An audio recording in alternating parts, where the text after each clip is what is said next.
Ir a elecciones por deporte no es política, es oportunismo.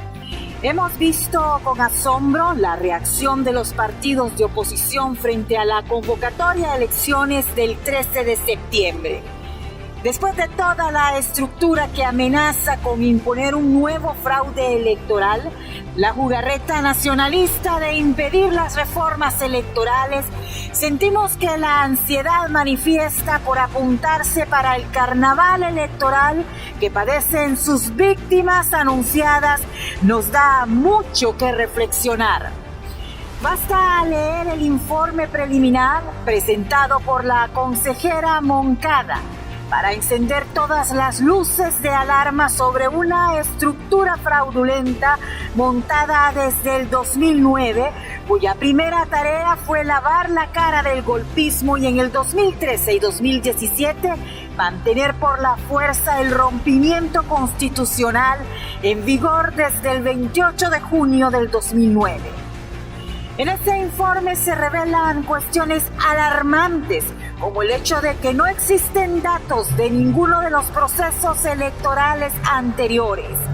De hecho, se nos dice que el servidor del Tribunal Supremo Electoral fue reiniciado el 19 de abril del año 2019.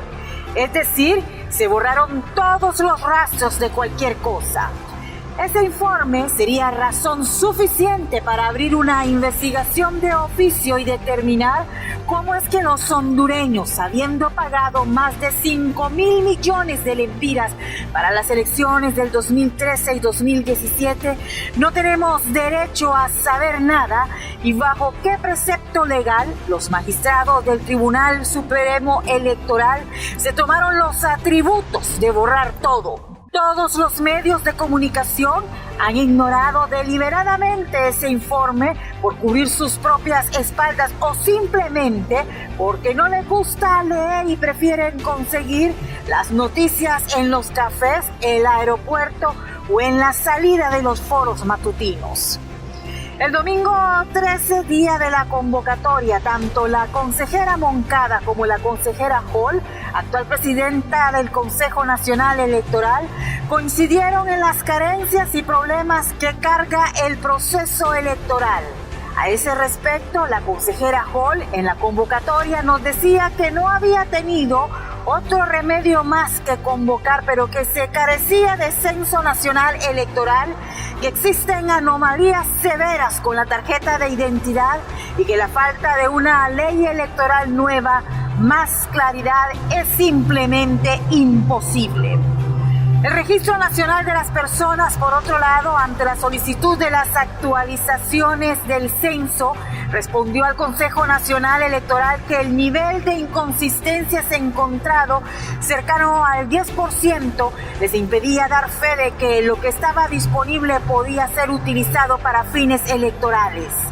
A raíz de lo anterior, el Consejo Nacional Electoral giró comunicación al Congreso Nacional suscrita por las consejeras de la oposición, solicitando que se aprobara una ley transitoria que permitiera cambiar el cronograma electoral, especialmente en lo que se refiere a las fechas relacionadas con el Censo Nacional Electoral.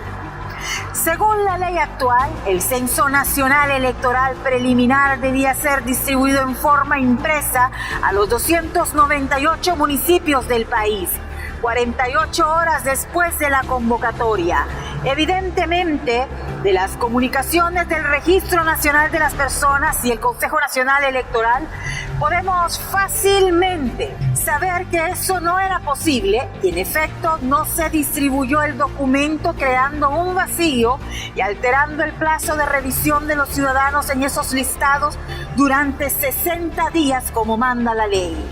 Sin embargo, todo este sombrío panorama no evitó que la facción de Luis Zelaya aceptara de buena gana asistir a las elecciones primarias.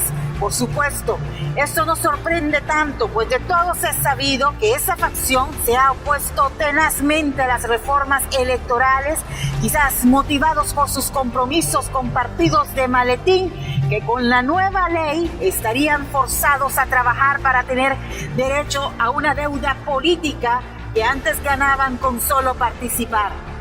También se eliminan las credenciales que por mucho tiempo han sido fuente de grandes negocios sin ningún esfuerzo para esos mini partidos. Más sorprendente es la decisión del Partido Libertad y Refundación, que ignora todas esas señales y decide por unanimidad ir al matadero voluntariamente. La propia precandidata Xiomara Castro habría advertido el grave problema que amenaza el proceso electoral del 2021.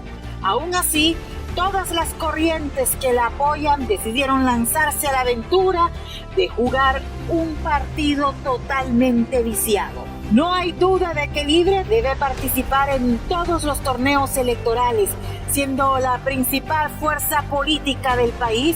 No puede darse el lujo de dejarles abierto el espacio al golpismo, pero es evidente que debería plantearse una estrategia de lucha escalonada que pase necesariamente por librar una gran batalla por reivindicaciones que son esenciales, comenzando por la nueva ley electoral, el nuevo censo nacional electoral y la nueva tarjeta de identidad. Por supuesto, esa lucha debe ser más grande porque hay que salvar a Roatán de las manos de los venezolanos gusanos al mando de Guaidó y Estados Unidos. Debemos traer de regreso a los compañeros garífonas desaparecidos por fuerzas represivas en uniforme oficial. Luchar por nuestros recursos naturales contra Ciudad Jaraguá, contra todo el extractivismo depredador, la privatización de la salud pública y la destrucción de la educación. Hay muchas razones para luchar todos los días. Es ahí de donde se construirá la patria. Eso sí, no se trata de hacer por hacer. Es necesario tener organización y un plan, una estrategia de lucha, hacer temblar los cimientos de la dictadura. Vamos a elecciones, de acuerdo, pero antes hay que hacer muchas estaciones de lucha. Esta ha sido nuestra opinión editorial de hoy, porque Roatán es nuestra, la lucha nos une.